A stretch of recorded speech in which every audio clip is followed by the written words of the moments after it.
చెప్పరా ఇలా మగాడే గొప్పరా. ఎందుకంటే మగాడు ఎక్కడికి వెళ్ళినా ఎలా ఉన్నా బతికేస్తాడు.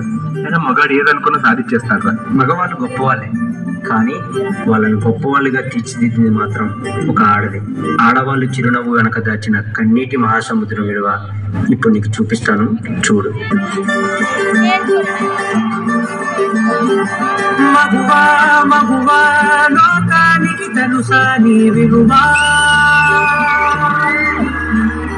మగువా మగువా నీ సహనానికి సరిహద్దులు కలవా, అటు ఇటు అన్నింటా నువ్వే జగమంతా పరుగులు తీస్తాను ఇంట బయట. వర్ష టీ తీసుకురామ్మా. తెస్తున్నాను మావయ్య. అమ్మ వర్ష, వర్షం పడుతుంది, పైకి వెళ్ళి బట్టలు తీసుకురాపో. అనుపని రంబంతా వర్ష ఇంకెంతసేపు వెయిట్ చేయాలి? త్వరగా నా బ్యాగ్ తీసుకొని రా, ఆఫీస్ కి లేట్ అవుతుంది. వస్తున్నానండి. అమ్మా పెరుగులు పూస్తావు వెళ్ళేదారంతా, రోజు నీ వల్లే నాకు లేట్ అవుతుంది.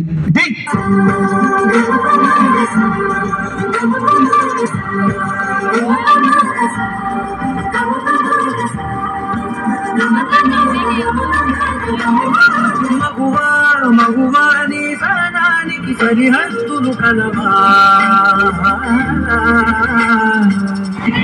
ఇట్రండి, కడుపులో బాబు చూడండి ఎలా తన్నుతున్నాడు.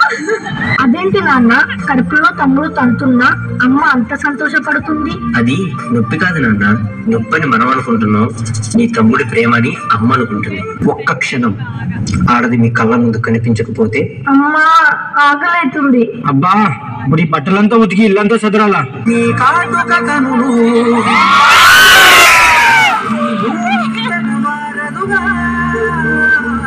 ఆ ఒక్క క్షణం ఆడవాళ్ళ విలువ తెలుస్తుంది.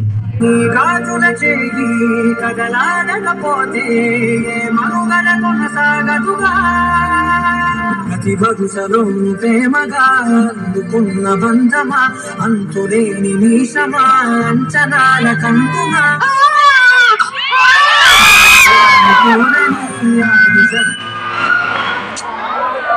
ఈసారి కూడా పనికి మళ్ళింది ఆడబిడ్డనే కంటే నా వంశం ఎక్కడితోనే ఆగిపోతుంది. ఈసారి మగబిడ్డను కనకపోతే నువ్వు వేరే పెళ్లి చేసుకుని నా వంశాన్ని నిలబెట్టాలి, అర్థమవుతుందా? జగతిలో మీ ఇంటికి వారసుని ఇచ్చాను. ప్రతి ఒక్క మగవాడు పసివాడేగా.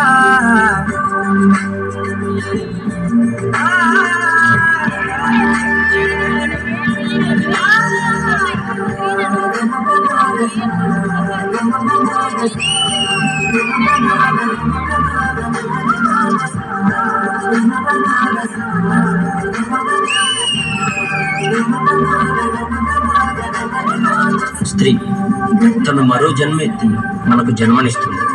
పిల్లల కోసం తను కన్న కళల్ని భవిష్యత్తుని త్యాగం చేస్తుంది. ప్రతి మగాడి విజయం వెనుక ఒక ఆడది ఉంటుంది అంటారు.